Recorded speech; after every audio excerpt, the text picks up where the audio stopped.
Good morning, good afternoon, good evening, LinkedIn. Welcome back to Lead Score, Value Score Monday.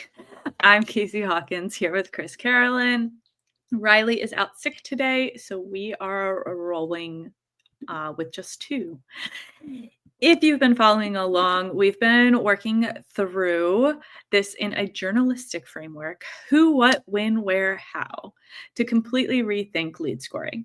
We covered who we're scoring a few weeks back. Turns out it's everyone, not just new leads.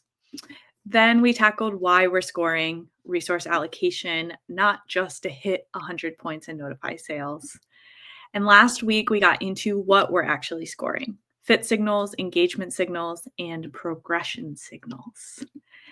Today, we're talking about where. And I don't just mean where this is built. Sure, it's HubSpot. We got that. I mean, where do scores become actually useful? Because here's the thing: nobody outside of RevOps speaks in lead scores.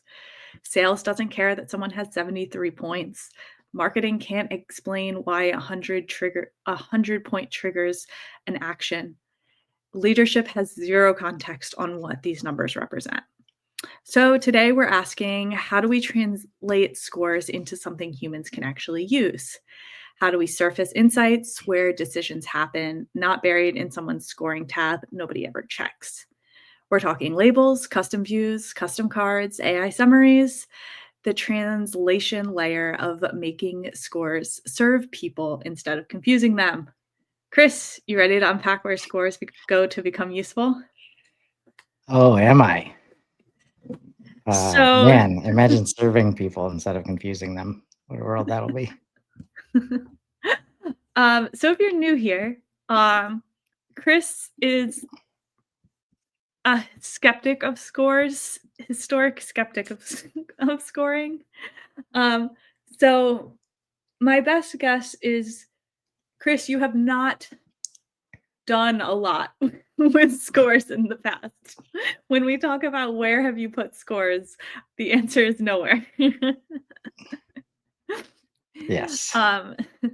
So today we're going to be talking about where I've put scores, where I think scores can be built and improved, and just increase visibility. Before we get too far ahead, I just want to kind of recap why we're talking about this, who might find this interesting. Anyone on what Chris refers to as the customer team, but traditionally you might refer to yourself as marketing, sales, customer success, or RevOps overall. Because at the end of the day, a lot of times marketing is the one that's creating these scores. But the whole point behind this series is that it shouldn't be, really. It should be the whole customer team. All of those people matter, and they have opinions and point of views that matter. And when scoring just sits in the hands of marketing, they are motivated to create scores based on, did they open emails? Did they click ads? And things like that, which doesn't always translate to whether or not that person will become a customer, will become a loyal customer, things like that.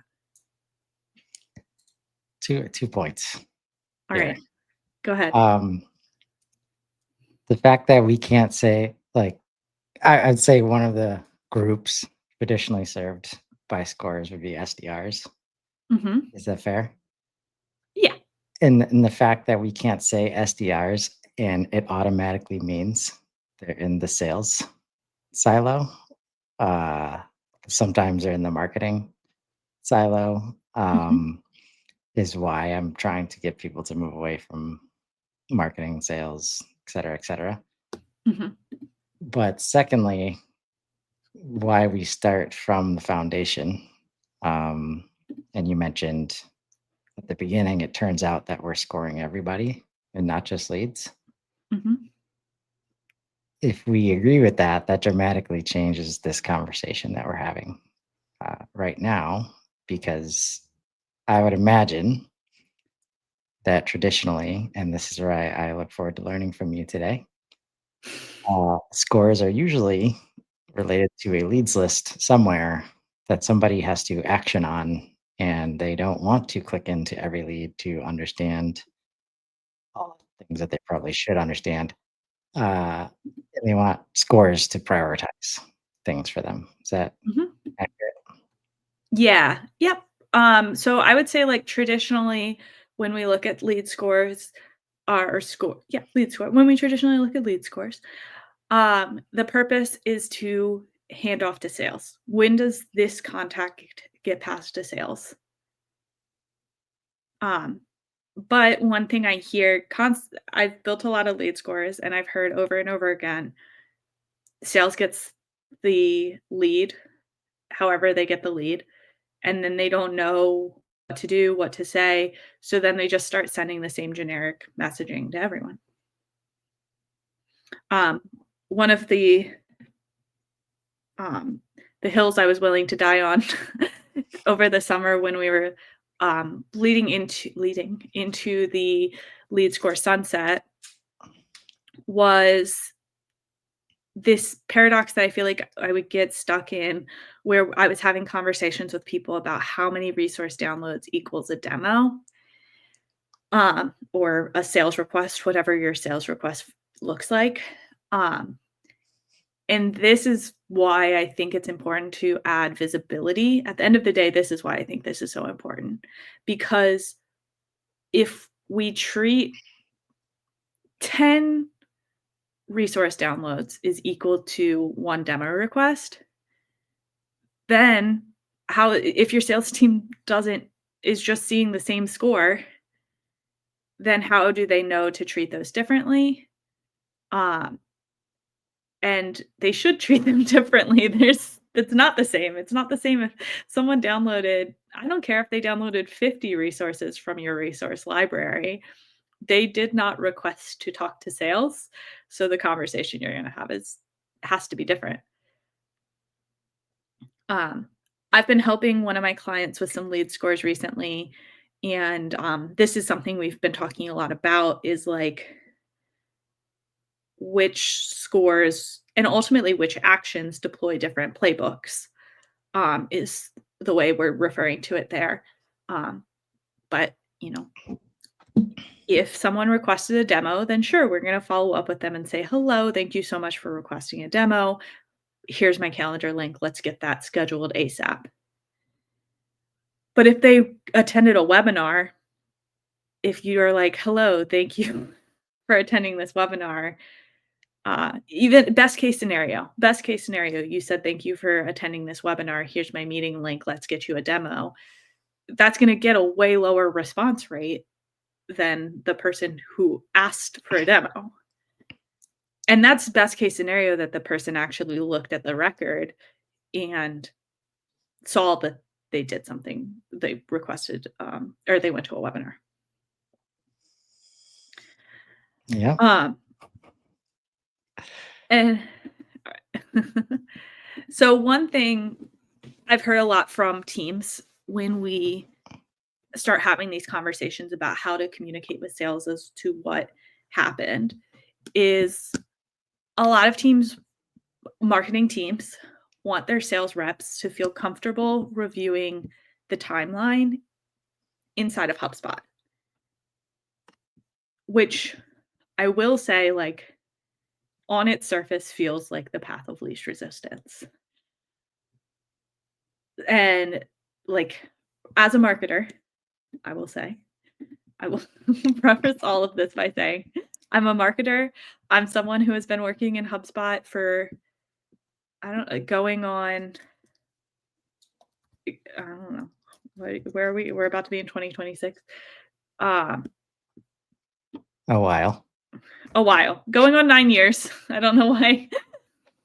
Going on 9 years here. Um, I I have said these words before. I've said, just show them the timeline, just get familiar with the timeline. And what I mean by that is this activities timeline, which is going to show you inside of HubSpot everything someone did. Um, and why marketers want sales reps to be comfortable here is they want reps to be able to say, show me everything. And then they'll see the forms they submitted, the pages they viewed. Even at times, I've worked with teams where we've been like, okay, you don't need to see all the like updates. And maybe, this is a new lead. You don't need to see communications. But what you do need to see is what happened with integrations, form submissions, this contact activity. Maybe that's, the two sections we really want to see here, as that's going to show us what pages they visited, what emails they opened, and stuff like that. And if you're familiar with the timeline, this feels easy, but often reps, the timeline can be long. The form names, although might be very clear to marketing, are not always very clear to sales. The email names, very clear to marketing, not always very clear to sales. And you can really just still get pretty stuck in that. Um, and one thing that comes up a lot too, I hear, is like, okay, but like, why did I can see all this activity, but I still don't know why they got sent to me. So, I mean, even when we get to the screen that we're looking at, like we're past the score Mhm, itself, right? mhm, And if we can get somebody here to take action, mhm, then like there's so many other things we can show to provide the context needed. I think that's ultimately what's missing in most cases when we're just using scores is like the context, mhm, right?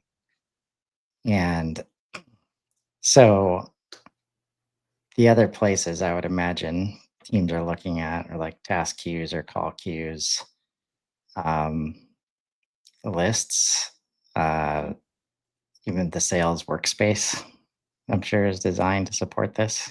mhm, As you like click on lead and there's a big old number there. mhm.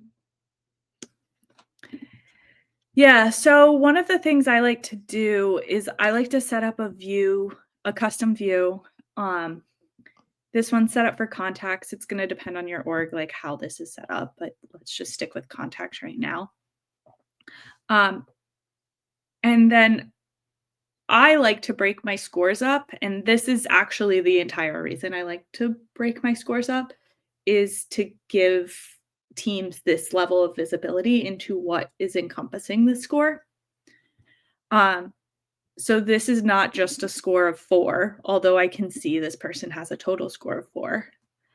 I can see they got 3 points for their company fit and 1 point for their contact fit, but they have no engagement.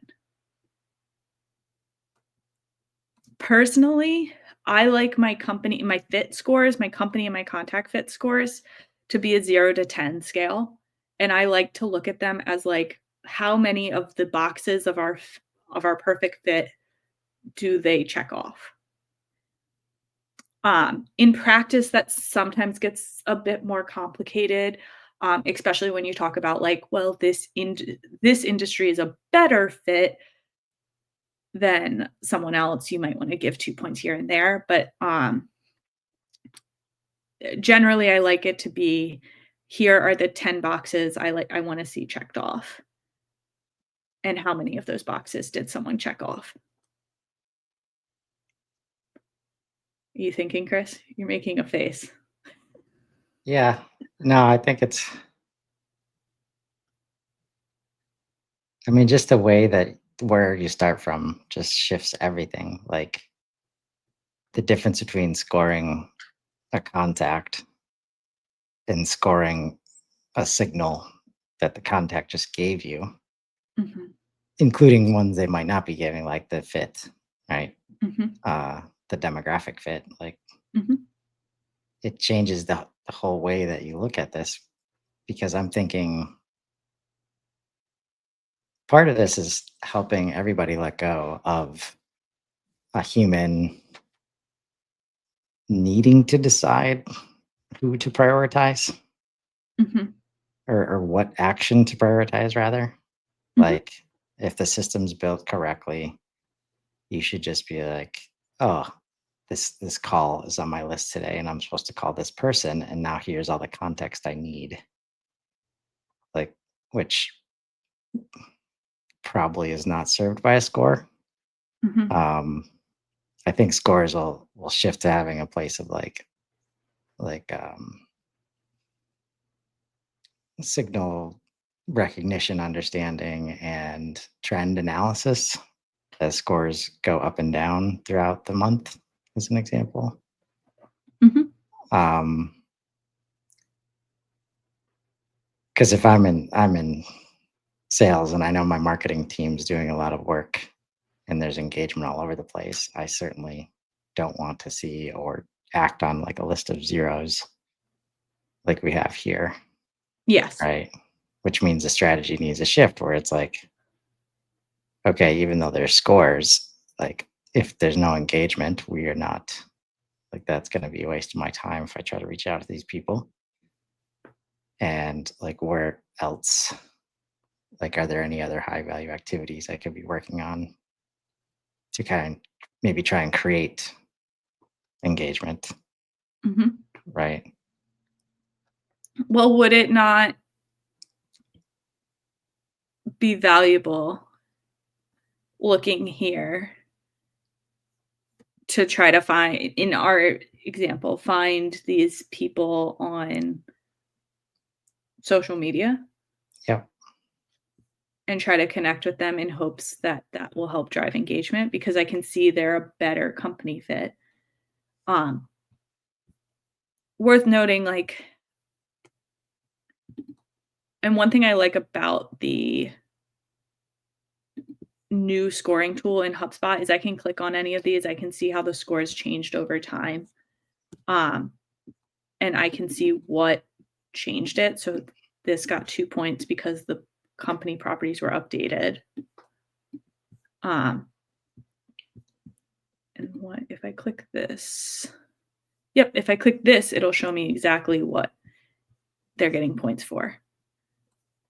So Right. he's getting points because of number of employees, number of associated deals. But it was in that shift, or it was in that side panel too, right? It didn't show me what it got points for. Okay.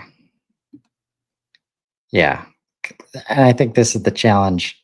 And they probably haven't said it this way in the past, but if I'm sales, like the lead score literally cannot give me enough context to Mhm, confidently take action, mhm. right?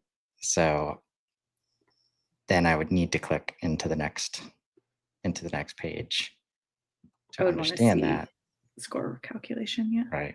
Or we're having to, I mean, honestly, if we're an admin or marketing or ops, like we need to surface that information somewhere Mhm, on the record so that they're not clicking in. Because even as you get to the next page, it's like, oh my gosh, equations everywhere, mhm. boxes. I'm not reading any of that.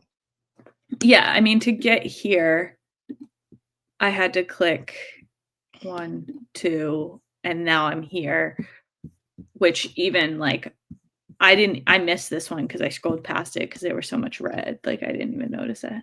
Right. And here it's like, oh, we trained you guys last month on how this Mhm, works. It's like, yeah, no, it's not going to work for us. Like, mhm. if you scrolling through all this stuff. Um, Also, and I just don't know this off the top of my head, but, like, permission-wise, I'm not sure, like, if you don't have access to edit the score, can you even see this? right. Or are you gonna get, like, blocked? But at the same time, so then what we're probably doing is creating some cards on the record itself, Mhm, say like scoreable things, mhm. and so that the thing of 100 employees would jump out and say, so that I could look here and say like, oh, this is probably where the score is coming from, even if I Mhm. don't see the score breakdown. Yeah. So oh, thank you. There I know there is, yeah, a lead score card. that comes out of the box. Yeah, put them both on there too, like lead score and health score.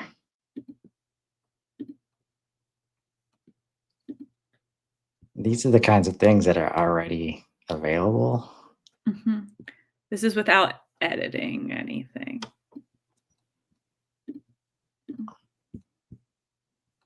And you could move this, I just put it here. Right? So lead score Mhm. is there on the bottom.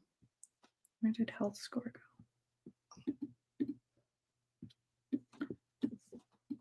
I don't think we have a health score set up, so I don't know if that's Okay, that could be a thing. yeah. Yeah, it says it's on there, but we don't have a health score set up in this portal, so I think it might still be hiding it. Okay. So yeah, we've got these right here. Um, Even still, puts us in the same predicament. I'm sure C-score history brings up the sidebar card Yeah, again, it's the right? same. Mhm. And then you'd still need to see score Right. calculations. One So thing worth go ahead. uh, I just wanted to highlight that, like, the score labels, if you are using, like, this card, is gonna be really important, because you can see, right, there is a low fit score, but when I look at all my leads, 3 actually wasn't, or all my contacts, 3 wasn't bad. Um, so this is when I talk a lot to people about the importance of revisiting your scores over time. Um, sure, when we look at 0 to 10, 3 doesn't seem very high, but if 3 is high in our system right now for whatever reason, then we should be indicating that, because right now, if I just see this, I'm like, it's a low, like, I'm a sales rep. I'm like, it barely even a company fit. Why do I care? Yeah, And this is also the importance of scoring based on data you actually have available. right. And so like collapse the right sidebar. Oh, Like, there. yeah. Sorry. I think there's so much opportunity here with these other tabs. So like intelligence, click on Mhm, there. Might even already be on there. Um, but there's places where Breeze is going to come in and like enrich records. Um, and so I would look to develop, especially if this is like an agreed upon part of the task from a salesperson mhm, to take action based off a score, like getting to them to this record as quickly as possible, and then making the context easy to see mhm, would be my goal, um, and not trying to shortcut it anywhere else in HubSpot. Because this is where if we use the new lead object properly and call it signal, and we could see multiple signals that go beyond just basic scores. mhm, And if we see all that here, we can immediately get the context that we need.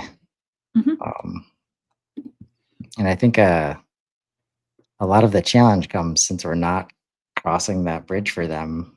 They're going to see a score, see it as low, know that it's not low because of other things they know happening with that contact. And then it's like, okay, I'm just going to skip over these scores every time now because I don't trust them. mhm,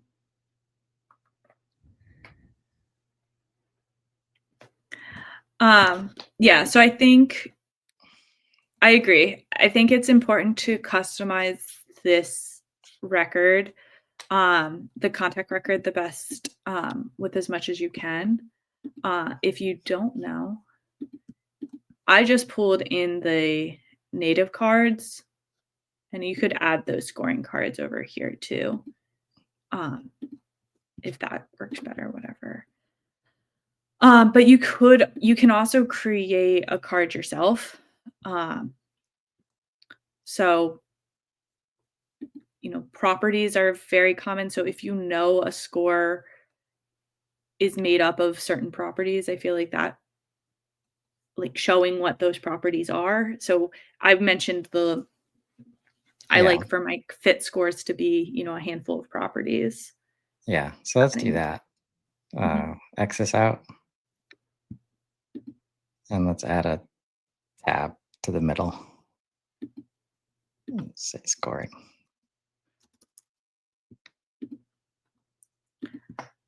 I feel like the first thing I'm gonna wanna do is put, like, this Yep. score at the Look at that. top. There's customer satisfaction score there too. Mhm, This is where everything changes as soon as you expand outside of leads, mhm, which you should if you want to score opportunities like renewal, upsell, cross sell, expansion, all that stuff. mhm. All right. And now I want a property list one, and I'm gonna go back. I'm gonna say my company fit score.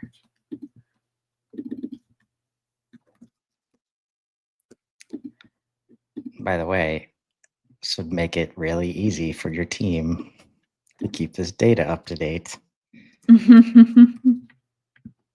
if they see it and they know that it's not accurate versus having to basically they just distrust the score, Mhm, right? And they probably don't even have access to the property that's wrong.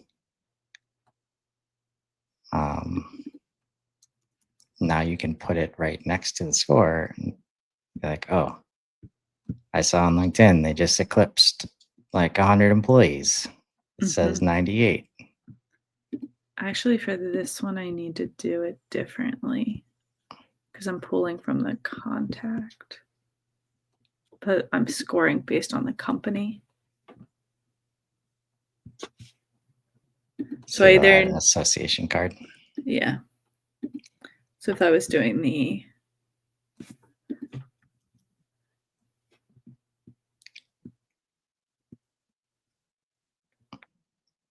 association property list, right? Yep. And I want to choose my not that accounts. And here, that's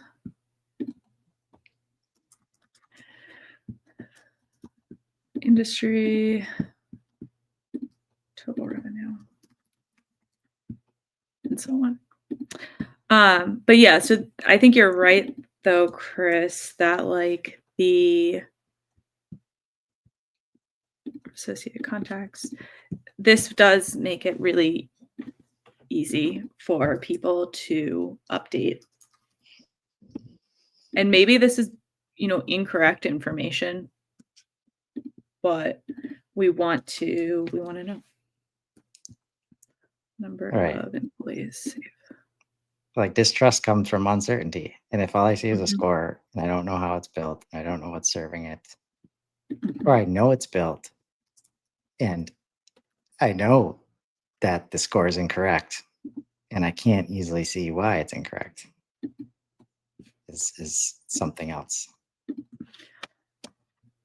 All right, so now I have a scoring tab here. I can see the company associated, and I can see all the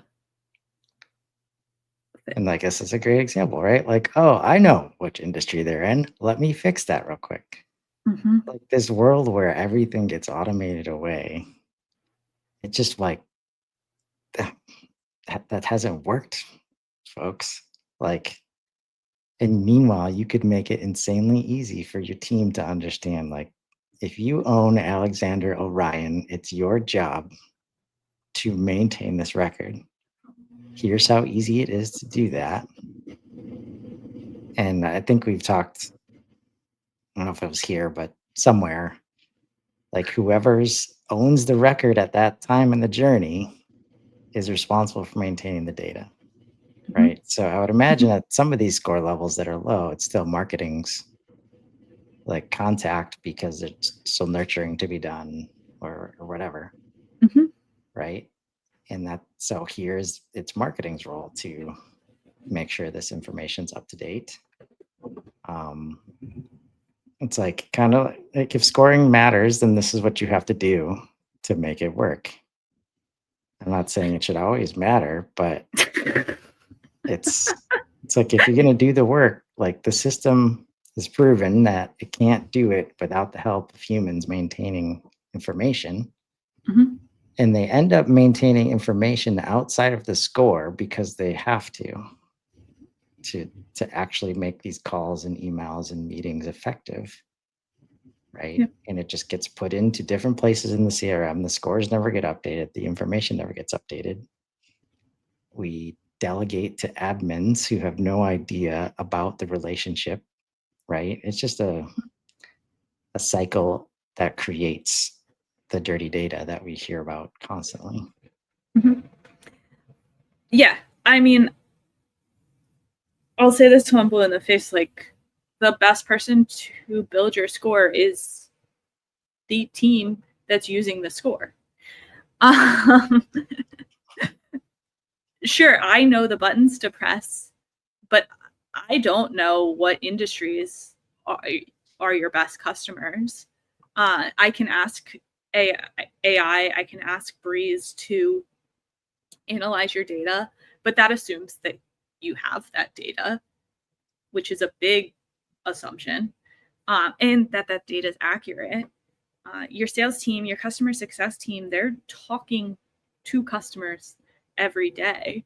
They know who the best fits are by the time they get on the phone with them because they're like, yes, I have this use case that works well for you. They know that. I sitting here not talking to your customers, I'm just never, I mean, and even like, sure, there's like customer interviews I can do and so on, but how many of those am I going to do just to build a score versus what your team is doing as part of their job? Like your team just knows this already. And so they're, when sales is involved, they should be able to see this and say, yep, that makes sense that they have a score of 3. I get it right from here. I mean, sure, I'm not saying you shouldn't like tell them what's involved in a score, like in your scoring criteria or anything. You definitely should because they should be involved in choosing that. Um, but in theory, they should see a score of 3. That makes sense. I can see exactly that this is like an okay fit or whatever. Yeah. And likely they're the only team to know whether total revenue, number of associated contacts, and number of associated deals or companies, if that's what that is, like is accurate, right? And like they can fix it on the spot, right? If you ask them to do so, Mhm. right? And this is why I get frustrated when people want like association labels to be automated away, right? Like it could be so simple to create these moments, like leaning into the frustration that people have Mhm. and be like, okay, maybe it's just one big card with number of associated deals on it, right? Mhm. So it doesn't feel like, oh, I gotta keep track of 6 properties, blah, blah, blah, Mhm. right? Like you can make this easier. And then it comes down to like accountability, like between teams.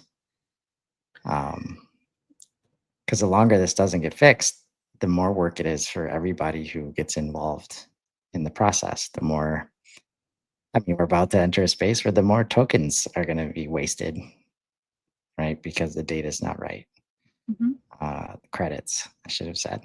Um, but I'd love Yeah. to bring up this table to have on my side.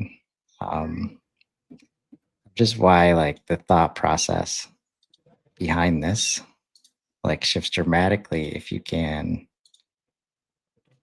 um, stop thinking in the old way, basically, Mhm. right? So traditionally, lead generation. Okay, move that to signal recognition, lead scoring, lead nurturing, lead qualification, lead conversion.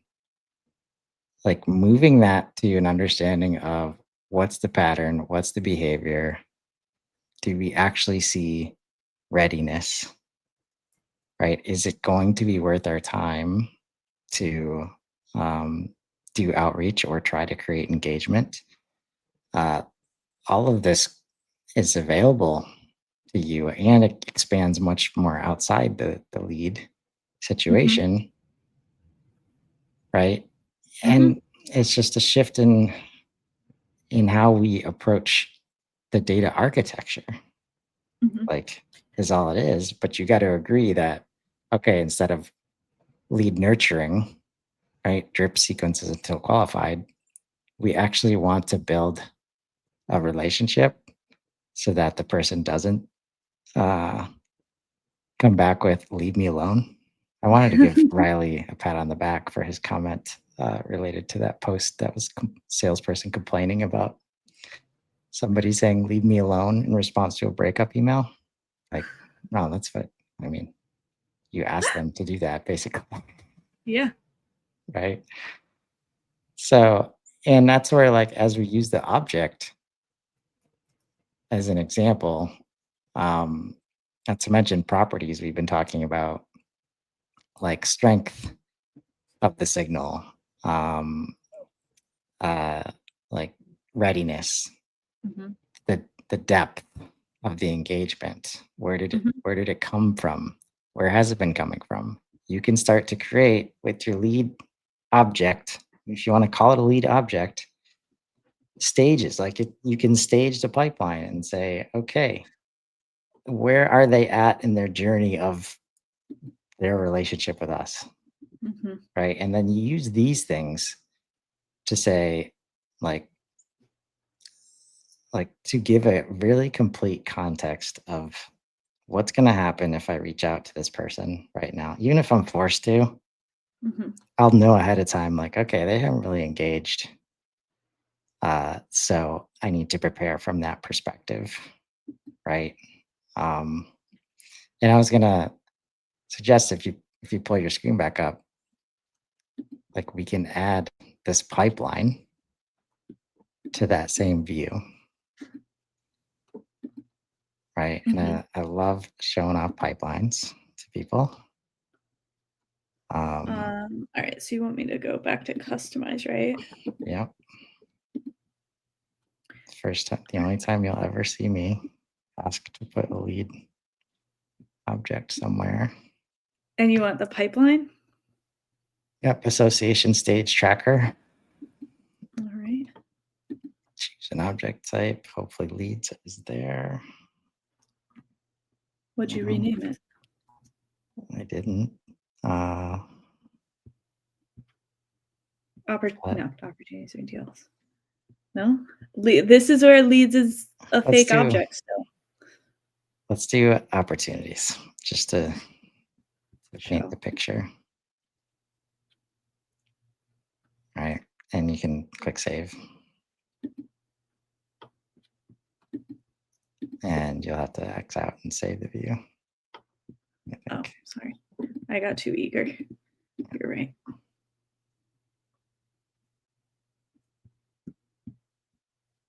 Oh, this one doesn't have any.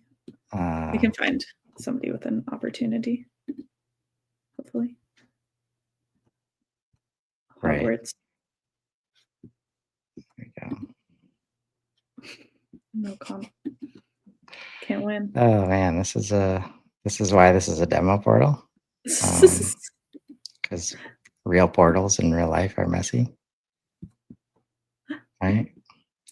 All right, there Um, you so like in this small amount of real estate, go. Mhm. you can just show the whole world like Mhm. about this contact. And it just takes a little bit of enablement and a ton of design up front, like to do the data model work. Mhm. But once you get it, it's like now people are enabled. This is why I like to start with, like, do we have a unified customer view? Like, Mhm. if we do, it enables everything else we want to do, we say we want to do. Yeah. If we don't, like, what's missing and how do we get it? Yeah. I mean, I think there's 2 common issues when we talk about where should we lead score. Um, I think the first, as we've discussed, is visibility. And that's where, creating a tab specifically for scoring can open up so much visibility fairly easily. I mean, I have 3 scores here, I could do the contact one pretty quickly. For recent engagement, I think I might just add there's an activity one. I can filter down. Oh, that's only sales activities. Interesting. That's exactly what I didn't want. Always. Is there? I don't know. Like This one event might be the data harder one. must What? might get event data might get us there. This is where custom events and app events. Yeah. So it I would don't relate to integrations. Um, I don't think it is. And recent activities. So, what I've been testing to get my, activity data is using a Breeze summary, to summarize recent activities. I will be transparent, and I'm sure, Chris, you would have more success with this. I have not had a ton of success getting it to summarize what related to the recent engagement score. Um, what I'm actually doing instead right now, when I build my sales handoff workflows, I look at, and this requires me to I I have separate scores. You get a score of up to 10 if you have what I refer to as low engagement, or audience engagement is the other way of phrasing this. Um, and then you would get a 11 to 20, I think, if you have what I refer to as medium engagement, research engagement. So you're visiting maybe our pricing pages, but you're not requesting pricing. Um, you are visiting our product pages, but not requesting a demo, things like that. Um, and then anything above is a hand raiser. But I use that to say, what did they do? And then I can use a branches in a workflow to see um, what their engagement is, whether they're a hand raiser or whether they've done something else. And this is where I'm currently building a lead score where I'm actually translating that. Um, so what I'm doing there, I'll just build this from scratch with 13 minutes to go. Um, so property value changed, one property, engagement score. Great. And so every time that their engagement score changes, they would get enrolled in this workflow. Um,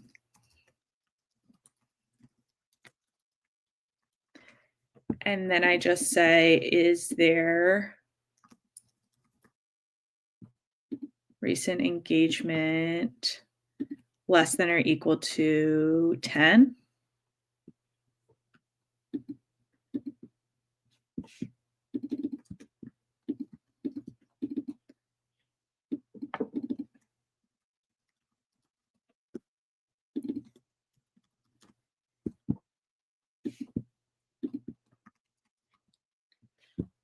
Recent engagement is between 11 and 20.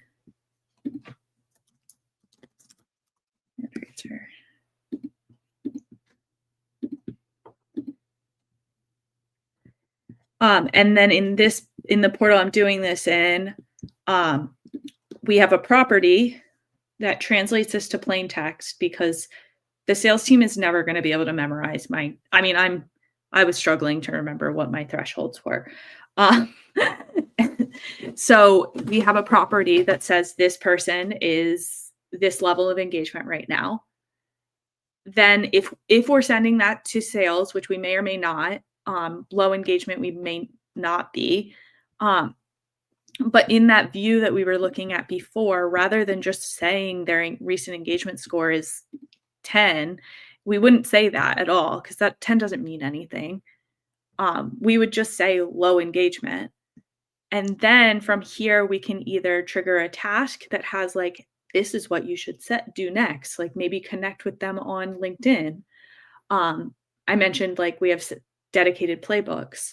Our researcher, we would say, do something else with. Maybe DM on And where do LinkedIn. you put the plain text? So there is a property, edit record. So we have like in this one we have a property. Great, test property, just like and we would say like low engagement. And we would just say that. So they don't need to know what 10 is. We need to know like that's low. And then we would have a task that says like in theory maybe you're only so maybe we're like only giving them a task if their company is greater than or equal to, let's say 5.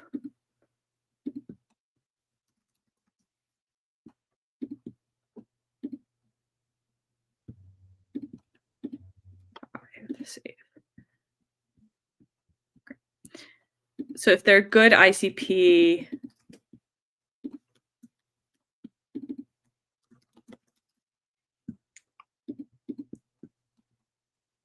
then maybe we have a task here because we don't really want everyone following up with everyone.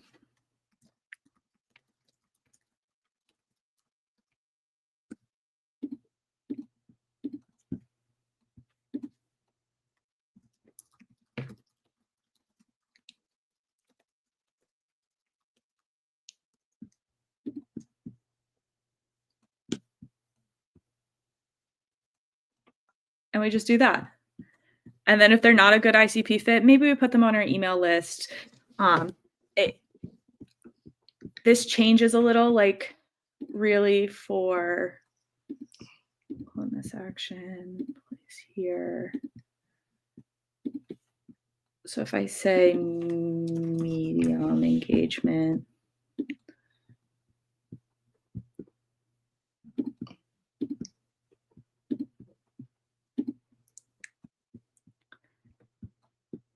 why didn't I just do the whole thing? I don't know.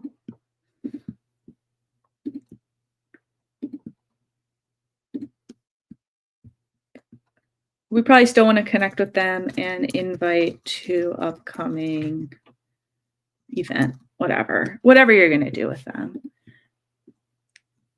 And then if they're not a good ICP fit,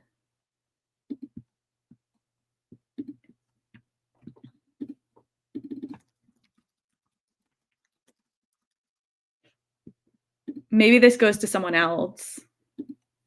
But you can research that contact maybe because they're visiting our pricing page. Are they not a good ICP fit because they're not, or are they not a good ICP fit because we don't know? That might matter here. And then anyone that's a hand raiser, you're going to follow up with. You're going to. So no worries.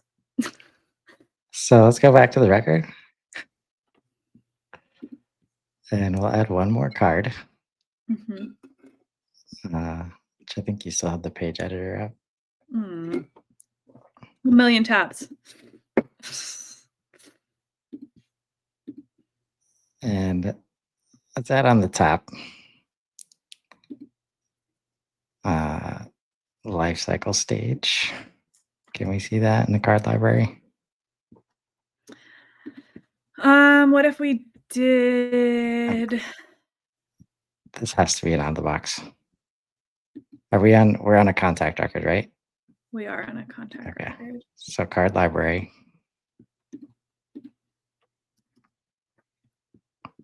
No, I mean, that would be a good one too, but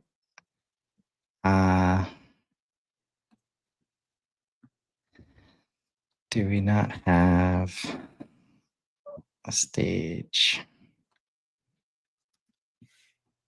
It's all association stage. Okay. Is it not like what is Stage here's tracker. this? Yep. Yep. Yeah, that's it. And save and exit. So imagine a world where we see the word audience and we understand that's low engagement. And then we don't need a workflow to tell us that audience is low engagement. I agree with you, Chris. Not everyone is ready. I know. This is what I'm talking about, though, people. Like, just got buried in workflows there. Like, and we spend so much time. I mean, this is why I choose not to dive deep into workflows and reporting, just because we don't. This is why this, like, using plain language here, Mhm, like, is so powerful. mhm, Like, if this is lead or MQL or SQL, we don't mhm, know what the hell that means, even if there is documented definition. It's mhm, unnatural, right? mhm. And now, And even if we have a definition, traditionally, a lead could be low or medium engagement. That doesn't tell me anything right. about that engagement level. And so clearly we'll have to clean up this life cycle stage pipeline. Mhm, But also, by the way, this is why like being able to visualize your contacts in more than one type of pipeline view is so mhm, powerful in the index view. mhm. Um, I don't know if we can make that adjustment here, but so just click through the life cycle stage between audience and researcher and hand raiser. And like, so it's literally looking at the stage, looking at score, like looking at action to be taken, Mhm, right? If those things make sense, now you're starting the call, you're starting the email, and as you do that, you're looking around the record to continue to understand context as you're making contact, right? Because I don't want to suggest that everybody has lots of time to be able to do all this stuff, but when you can put these pieces of context right next to each other, mhm. one of the things we're amazingly good at is understanding context like immediately when we can see these things grouped together, right? So it's Mhm, as simple as like green circle plus this name, right? Because we don't have to translate everything. That's where, I mean, you kind of given me an idea of like any kind of workflows that exist to like translate into plain language, mhm. right? There's opportunity to simplify like your processes and your Yeah. structure. I also feel like it's worth noting for whatever it's worth to anyone. Um, like, I feel like with this view here, if you have your life cycle stages, they're correlated to what kind of engagement they did. Or if you're not ready for that yet, I think you just have another tab that says, like, something about, I created that, like, plain text one as a bridge until you as a bridge. Um, but what we have here now is a card that very or a tab, I guess, really, that very clearly shows us, like, what is happening with this record. Um, the only piece that's not super, super clear here that I hear a lot is, like, what was their recent engagement? I can see they're a researcher. Um, I might need to I might still go to their activities and I might look at what their contact activities were, what pages they viewed. But to be honest, I don't know if you need to do that if you know with a researcher, I should be connecting with them on LinkedIn, liking a recent post if there's on like, you know, if you have that stuff, because I don't I don't know if this is but, like, if if you DM'd me and said, "Hello, Casey, I saw you were on our pricing page but didn't request a demo. My name is Chris." Like, that's not actually gonna, like, make me more likely. I still if you DM'd me and said, "Hey, Casey, I'm Chris from Value First, whatever," I might still be like, "Oh, shit, I was on their pricing page recently." And I Yeah. may or may not realize that all of that's tied together, but I don't think you really need to call out exactly what they did unless they requested a demo and you're saying, "Hello, let's schedule your demo." Right. And this is where just the execution can be, it's like, this is where the automation and the lack of context as we get to this point makes the actual execution itself take longer, right? Because now we've got to bring ourselves up to speed. Like when you build it into the process, I just got a first touch LinkedIn message today after accepting the connection request. That was a 30-second audio clip of the person talking to me. And they highlighted a specific comment that I left that made them laugh. And it was the most refreshing first touch I've ever had, right? That's And better than saying, "I saw you visited our homepage." right. And it was 30 seconds, like, and the fact that that person is probably used to doing that, he's built it into the process, Mhm, right? 30 seconds of his time was used to make that very impactful first touch, mhm, right? And he's put himself in a position to do that as a valuable activity. And that's where you can create these situations where it's even like we've got file properties that could add an example of what that first touch sounds like of mhm, somebody else doing it, or a rock star salesperson doing outreach to people. mhm, Like we can put all of that right here. So where it's like hand raiser plus last engagement date was yesterday, like plus bit scores through the roof. It's like, okay, listen to this message real quick, then do one of my own because there was a social profile card that was in our card options as well. Like I think mhm. next time we should take a look at, or maybe the workshop that we do in a couple weeks, like we take a look at all the cards available. Like let's bring them in until we prove that they're not valuable. Because I think this is where nobody's being creative. Not nobody. A lot of people are, but not nearly as many could be that Yikes. not nearly as many are that could be making use of this middle column of a record, right? Mhm, And we did not plan to build this out. This is how easy it is. You just try to build it out and you go look at the cards available to you and you're like, oh, lead score makes sense. We probably want that one. Let's add it in. Oh yeah, it's exactly like what we were seeing over here, except now in the context of this contact record. Right. yeah. So when we talk about where, unified customer view, folks, like make this record the place to go if you're going to ask people to communicate with other humans, because it needs to all be here. Alright. Any final thoughts, Chris? Well, that site I was showing you earlier, it's going to tell you exactly how to build that unified customer view very soon. Excited about the learning resources that will be available. And we're starting our office hours this week, Tuesday, Wednesday, Thursday at noon Eastern. And head over to valuefirstteam.com to sign up for the office hours and ask questions like this. Happy to keep building out. I mean, at this point, I'm kind of excited to build out these records, and maybe that's what we're doing on these office hours. Uh, so yeah, come hang out this week, or check out the website to learn more if this resonates with you. Mm. Alright. So that's where for today. Tomorrow, Chris and my where will be at office hours. I don't know. There was a transition in there somewhere.